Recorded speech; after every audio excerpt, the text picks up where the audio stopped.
It's May 14th, 2022. It's so interesting. I'm following what the humans put together in their, now I hear it's called a bureau, Channel 7 for the Eyewitness News Bureau. They have a Hofstra, whatever, around here in Long Island.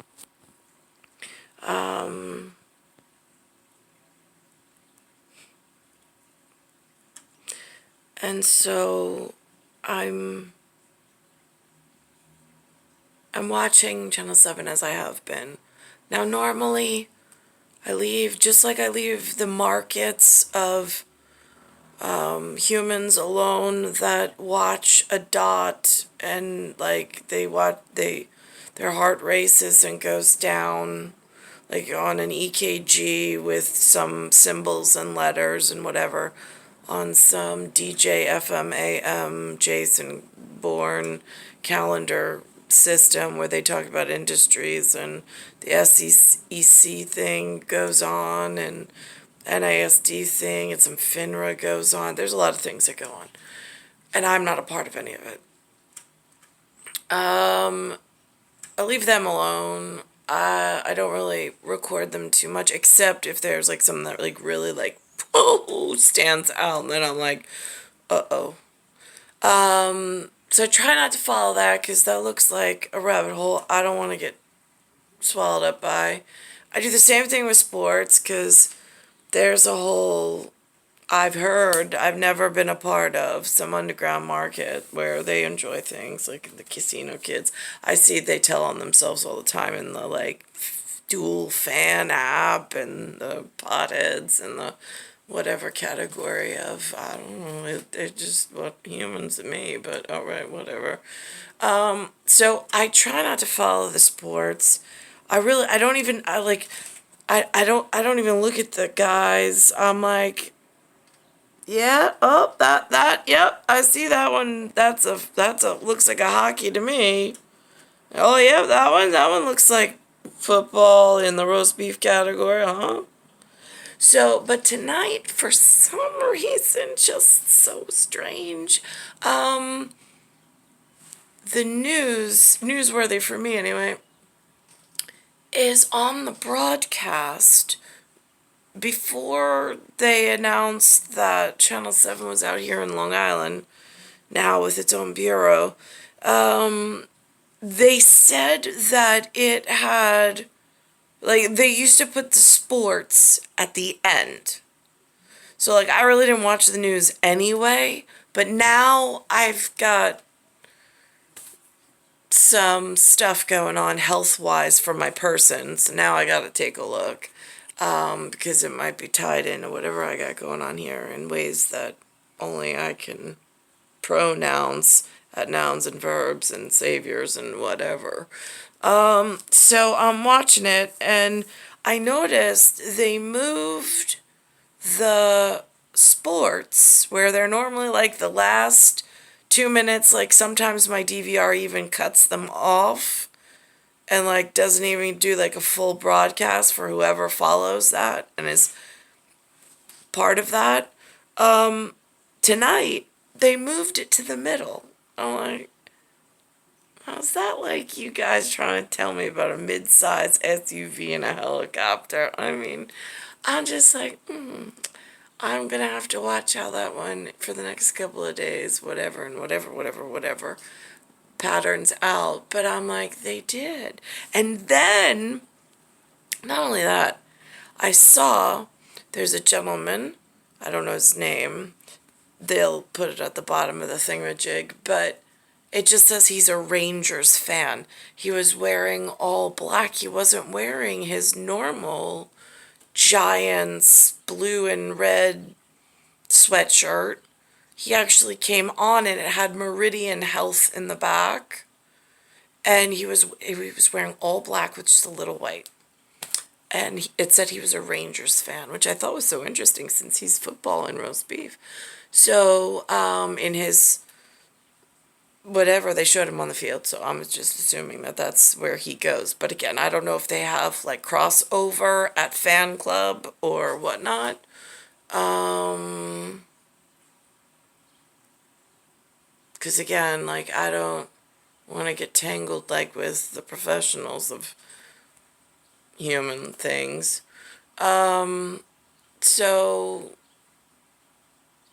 it's just very interesting tonight that it's in the middle. And then it goes to Hofstra. There's a student who actually wound up coming down with cancer, which it's real, it's not fake. I know that the lines between fake and real can get blurred at times, but people are affected by it. I have a gigantic lump that I don't even have a qualified doctor to look at, so I just hide it underneath the shirt. But he's on there, and so they don't normally spotlight any of the colleges or universities in Long Island that I've ever heard of, Hofstra being, of course, the one where Eyewitness News is. It's got special props for a reason unbeknownst to me at the moment. But for local things, it's important outside of the city lines. So it is what it is. And they did make a mention of it. And again, it's still mid-broadcast, which I thought was interesting, because I don't know how they do the lineup on the broadcast. I wasn't there. I'm not in a studio. I'm not part of board meetings and justifications, and they haven't involved me. Again, I'm in like a vector verb of A4. It's got like a broken leg off the A, so it looks more like a 4, standing on one leg by itself.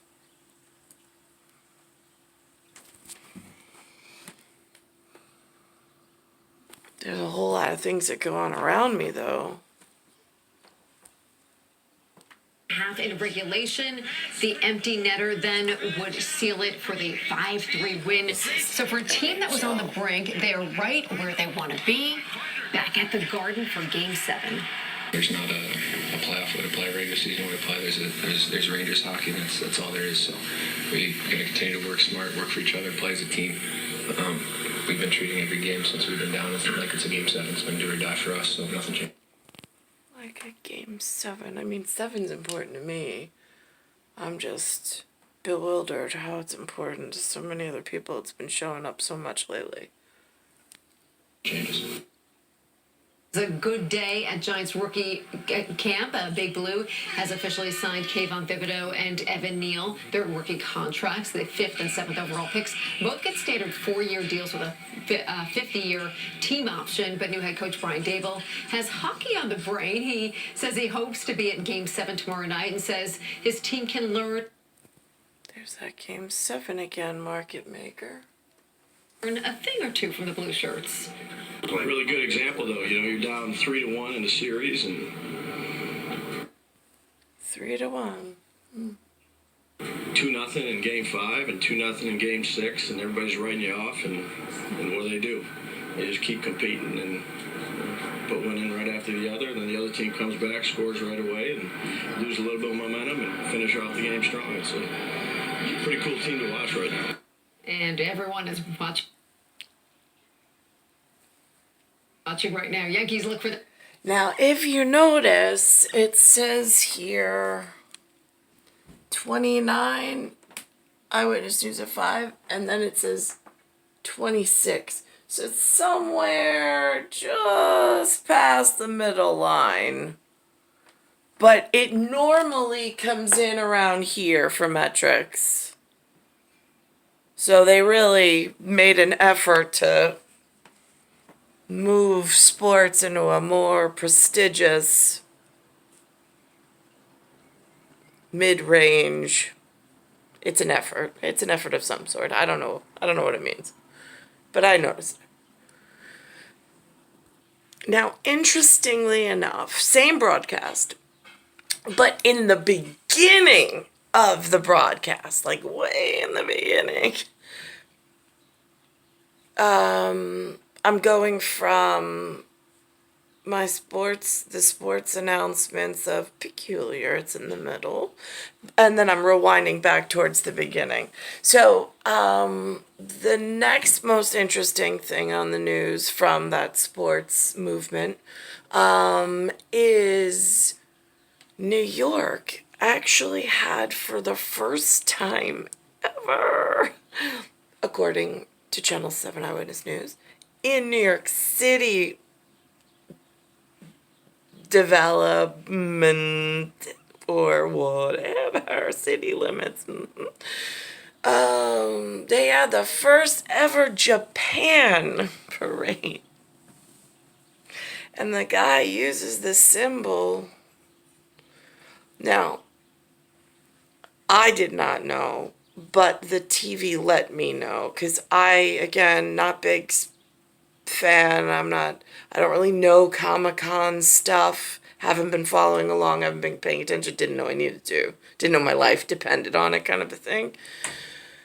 So, I don't know which one he's from, but there was another gentleman, James Hong, and this is George Tasaki. I don't know. I can't tell. There's one that was a Star Trekkie, and there's another one that did something else. One's Japanese, one's Chinese. I know it's a big thing in, I don't know where, because I don't know these people, and I haven't been following along. But, point is, first Japanese parade, and this is the symbol they used. And he's in a car going down a parade route in Manhattan as symbolic gestures.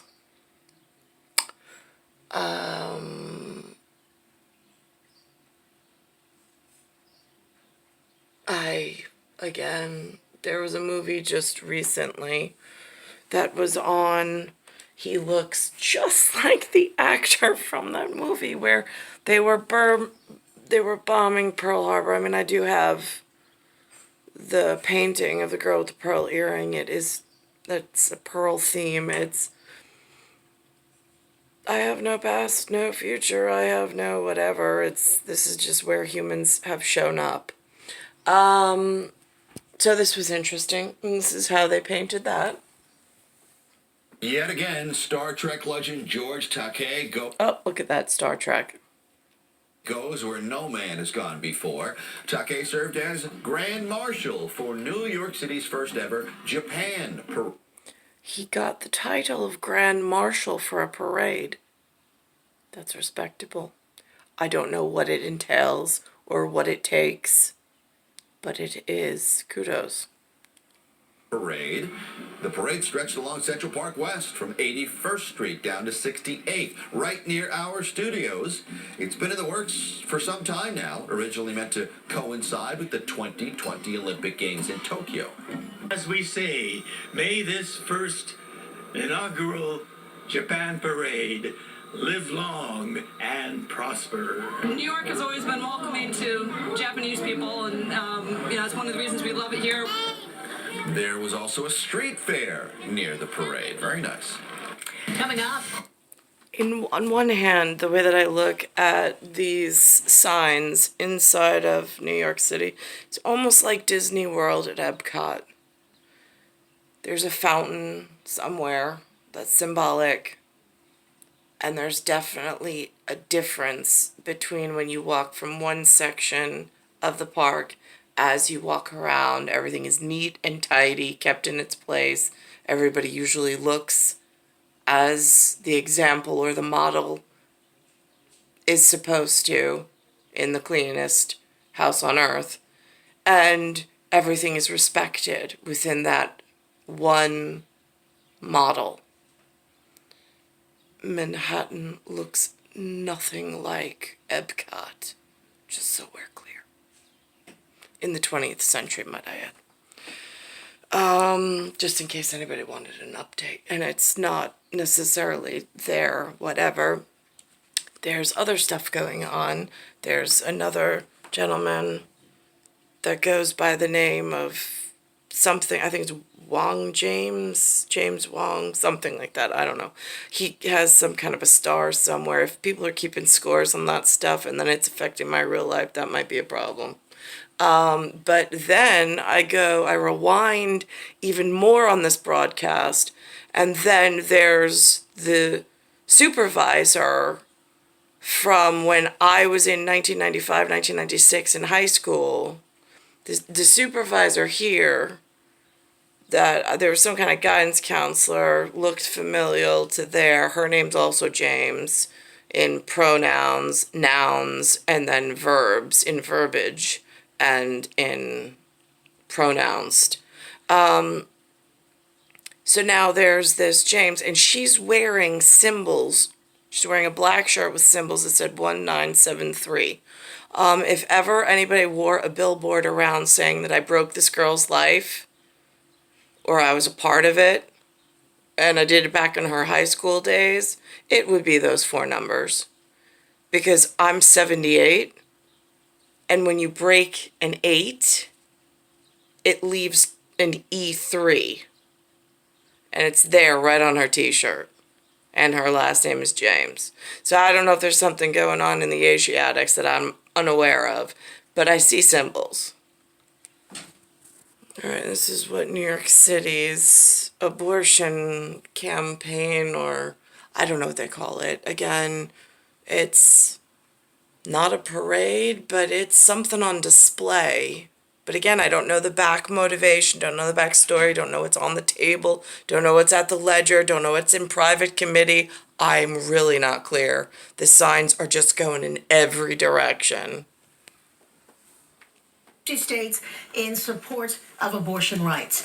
Eyewitness News reporter Shantae Lance has more. Marchers, as far as the eyes can see, they're heading down the Brooklyn Bridge with the same goal in mind: to protect Roe v. Wade and abortion rights. Women must decide their fate, not the church, not the state. Their message is clear. The abortion controversy 4 years ago, not much of an issue, but now very much top of... Like, again, between the lobes of lobbyists and the interlopers, I am not clear who's sending whose foot soldiers at, like, P80 and, like, the fila. Like, the devil feet? I don't know who works for whom. I've lost track and count. I look for symbols, but I don't even know if the words in the campaign even work any longer. Top of mind. We're all pro-choice, looking to create some waves in the legal system. Margaret Goney, along with thousands of others, exercising their First Amendment right, walking across the Brooklyn Bridge to make a statement about their right to choose the law of the land for nearly half a century. Today is a very unique rally. Today's event, being a part of multiple rallies that are happening across the country. I was prevented by this decision that someone else made from even entering the fight or learning this system that they all gather under and use. That are yelling at Supreme Court to let them know that we will not watch Roe fall. Jane Chen traveled from San Francisco. Do you feel like this will make a change? I think so. This is a great statement. I mean, you have all these people here who are willing to be here on a day like this to stand up for our rights. Planned Parenthood says 36 million women nationwide could lose their right to choose. I'm the father of a daughter, and I want her rights respected. Senate Majority Leader Chuck Schumer, Senator Kristen Gillibrand, and New York Attorney General Tish James also making a statement by walking side by side with protesters. Every time there's one step back, the people of America fight back and prevail, and we will prevail. Tish James is calling for an amendment. Interesting. The t-shirt.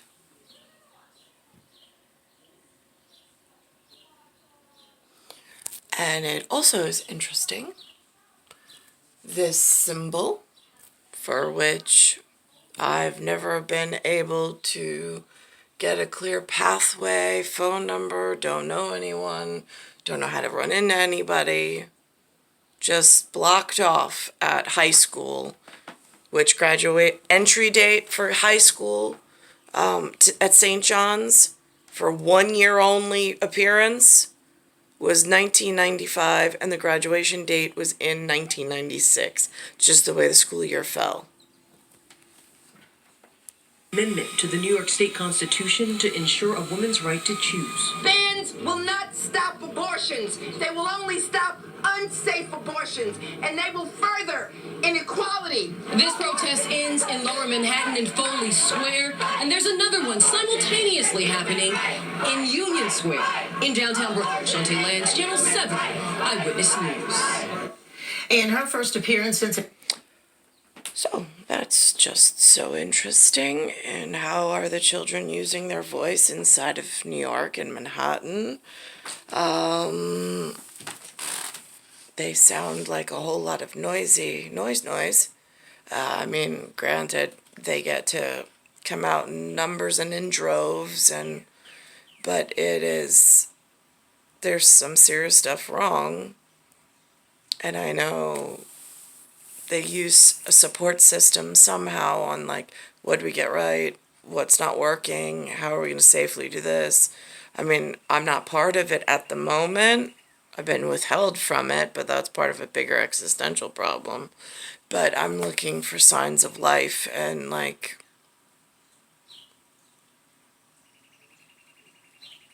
I don't know, rejuvenation perhaps, into some kind of, like, where's my number 7? Because I'm an 8 and he's my 7. And at the moment, I'm in like a vector verb or sector verb of like an A4. Feels like... And then last night they put on a giraffe with 2 leg braces. And I got in the mail as a sign from the gods beyond, from the great beyond, I got a sign of a giraffe in Ranger Rick, which goes back to the Rangers and their whatever market maker thing that they play off of, which I don't have access to, but here we are. It's star 1978, star 8378, Nicole, Cattaruzza, it's Earth, Solar System, Milky Way, Universe, Galaxy is broken. It's Bayside Station, Bayside, New York, 11361.